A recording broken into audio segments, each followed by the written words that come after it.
గులాబీగూటిలో nominated పోస్టుల సందడి నెలకొంది. అసెంబ్లీ బడ్జెట్ సెషన్ కు ముందే పోస్టుల భర్తీకి కసరత్తు చేస్తున్నారు టీఆర్ఎస్ నేతలు. ఇవాళ రేపు జిల్లా నియోజకవర్గాల్లో పర్యటించనున్న మంత్రులు ఆశావాహుల జాబితాను అధినేతకు పంపనున్నారు.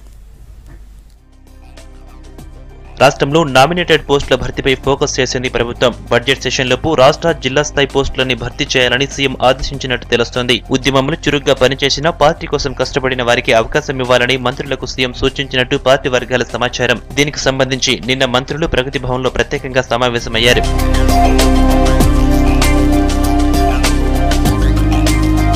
రాష్ట్ర జిల్లా స్థాయి పదవులపై మంత్రులు కసరత్తు చేశారు. రాష్ట్ర వ్యాప్తంగా 4000 పదవులను భర్తీ చేయనున్నట్టు తెలుస్తోంది. రాష్ట్ర ప్రభుత్వం ఇప్పటికే కీలకమైన కార్పొరేషన్లకు చైర్మన్లుగా నియమించింది. మిగిలిన కార్పొరేషన్లకు కూడా ఈసారి చైర్మన్లతో పాటు పాలక వర్గాలను నియమించనున్నట్టు సమాచారం. దీనికి సంబంధించిన కసరత్తును వెంటనే పూర్తి చేయాలని సీఎం మంత్రులను ఆదేశించారు.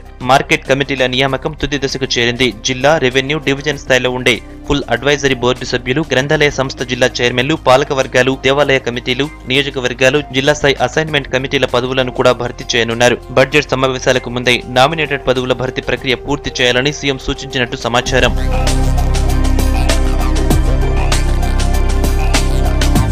20 కమిటీల్లో 4000 వరకు నామినేటెడ్ పదవులు ఉండే అవకాశం ఉంది. మంత్రులు, జిల్లాలు, నియోజకవర్గాల వారీగా సమావేశాలు ఏర్పాటు చేసి ఎమ్మెల్యేలు, నియోజకవర్గాల ఇన్ఛార్జీలతో చర్చించి జాబితాను రెడీ చేయనున్నారు. ఇవాళ రేపు మంత్రులు నియోజకవర్గ స్థాయి సమావేశాలు ఏర్పాటు చేసి పోస్టుల భర్తీపై చర్చించనున్నారు.